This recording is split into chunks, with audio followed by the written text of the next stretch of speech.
No reporting is neutral. And neutrality itself, as you're pointing out, is a bias in one direction or another many times. Look, I'm as critical as can be of the debates and the way they were handled, and you know, I thought it was interesting that the only person that Sarah Palin will allow herself to be interviewed with is Charlie Gibson from ABC. Yeah, Mr. Good Morning America.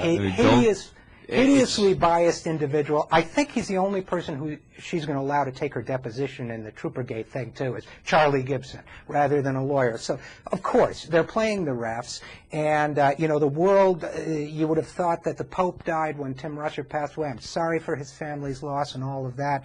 But Dick Cheney said he always went on Meet the Press because it was a friendly and easy environment. So I won't hesitate to join you in slamming the press. But, you know, I think Karen Breslau and reporters of her kind, good reporters who dig up the facts and give us what we need, are in a very different category. So I will lay down on the railroad tracks to defend Karen Breslau at the same time that I think that Charlie Gibson is an atrocity and an embarrassment. Well, you're being a total puss about it. No, I'm not being a puss. I'm being a person who thinks that I'm thinking strategically here. If we don't get the facts out and we don't have somebody who's viewed as objective enough to present the facts without an agenda, then we can't make our argument.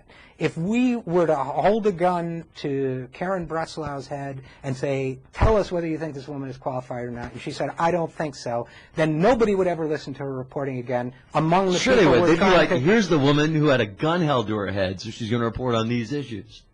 Well, you know what I'm saying. So, no, believe me, I am not wimping out. I just think she's playing by the rules that have been laid out. I don't have a problem with those rules. I have a problem with Charlie Gibson and George Stephanopoulos wasting an hour of America's time on a presidential debate talking about flag pins, and then not pointing out the next day that McCain hasn't worn a flag pin in months. That's what I have a problem with. These are also all emotional issues. Look, the reality is the real work of government is pretty boring, and it's about attention to detail and getting tasks done.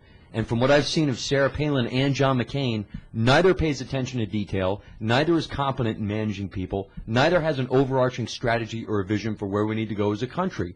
And if you look at it, you got to have those things. We got about 10 years left of like the semi-cheap oil and energy the way it is before climate change and shortage of metals and materials and everything else skyrockets the price. We've got to fix this country now. Like, we literally aren't going to be able to do it in 4 or 5 years. I agree with you, but look at the great stuff we got out of Karen Breslau's piece. That she didn't like John McCain. That's great. That she hadn't even endorsed him as of March 3rd. Yeah, but do you know what that means? That nothing. That she's Wally Hickle's disciple, and he wants oil. I'm going to call it oil socialism. He wants Dubai in the Arctic. I mean, this is great stuff. The God's will. The fact that she thinks it's a taxpayer-funded pipeline is God's will, like God works for the IRS. Troopergate. I mean, there's a bridge to nowhere. You know, there's good stuff here. So, yeah, I mean, I will slam a lot of these guys a lot of the time.